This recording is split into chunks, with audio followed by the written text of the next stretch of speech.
So my friend doesn't want this anymore and he's given it to me. This is his first e-bike he bought after I made mine. It's hardtail, direct drive, weighs a ton. 300 watts when he first bought it. He couldn't climb anything with it. It's got some contraption on the front, probably to hold some kind of a basket or something. But it's got pretty good brakes. They're very nice indeed. Forks seem to work well, nice and smooth, no stiction. Nice big rotors, probably because it weighs so much. And I've never seen bike brakes with steel lines on them. Tyres are like motocross hard. Pretty good quality cranks and pedals by the looks of it. But the real problem is it doesn't actually work. It's stopped working. Suspected the battery.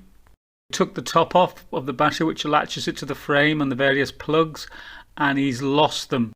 It's actually alloy cased and it's got a really weird contraption on the front of it. Who designed that to hold the bottom of it in place? Very odd. Charging point, and of course you know how I'll fix it, with a bit of a velcro strap that'll hold it on. But this dodginess seriously needs looking at. He's also given me 3 controllers, one of them brand new, to see that'll help. 1500 watts, 45 amps. But it's not going to fit there. It might fit on top of the battery, but I don't really like doing that. It's a bit of a pain. And also these plugs, they just can't handle that kind of power. You get away with it on the flat but if you start climbing and pushing current through it for a long time, they'll melt. And I've actually set one on fire. I looked down and it was melted and burning. It weighs an absolute ton. It must be a third again as heavy as mine, easily. Okay then, first things first, let's see if there's any power coming out of the battery. Okay then, 45 volts, what's the problem? I'm going to have to take the controller off because I don't really understand the wiring and I can't see it through a massive electrical tape. My friend always securely attaches his components, unlike me who just tapes them on.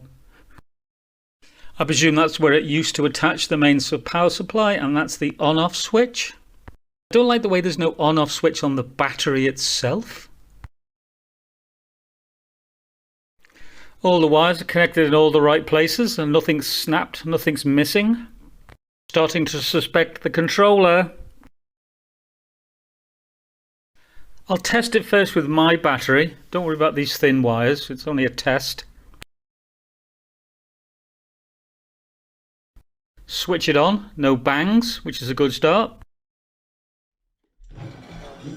She's alive! Let's just strip these wires with a metal scissors in a metal case while the battery's charged. And nothing. What's going on here? I'm going to try and take this battery apart, and I'm not doing it in the house because I don't want to run to the back door with a blowing up battery in my hand. Don't panic, just a few screws. Just pull this off gently. Okay, I'm a bit nervous now. Just pull it gently. Nothing bad is happening so far. It's actually coming out nicely. Well, there you go. What was I worried about? What were you worried about? I'll have to admit, it is a bit of a mess here at the top end by the BMS. I'm sure you're thinking to yourself, you should really throw this into an active volcano and run. See if we can get any volts. Still nothing proper. I'm getting like a weird readout. It's intermittent. Sometimes it's 45 volts, sometimes it's 22, and then it does a weird countdown from 40 to 20. I might just sell it on eBay, just write on it, not for use on Earth. And now I've spotted the main high power negative wire has worn through on the metal of the BMS. Yes, this is not a good thing to happen. Apart from the major problem of a wire being worn through, the overall construction isn't that bad. The batteries have got like a plastic mounting which holds them away from the case. All the high power wires are protected by fiberglass wrapping, nicely glued together and taped up. It's a bit of a serious issue that wire being able to wear through on the heatsink of the BMS. Find a fuse anywhere and you can't actually switch it off. The battery is live all the time. Yes, that part is missing from the bit that he's lost. I think this problem might just be rusty connectors. I think there's a bad connection somewhere on the actual wire rather than any fault in the electrics. You're probably wondering why the thumbnail to this video rattles on about 3 broken ribs and a punctured lung. Well, yes, my friend who gave me this bike went out and in the first 3 minutes of his ride came off the bike, broke 3 of his ribs, punctured his lung. Anyway, he's alright now, he's back home, everything's back on.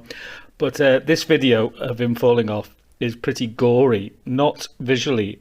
The sound he makes when he falls off is like a dying moose.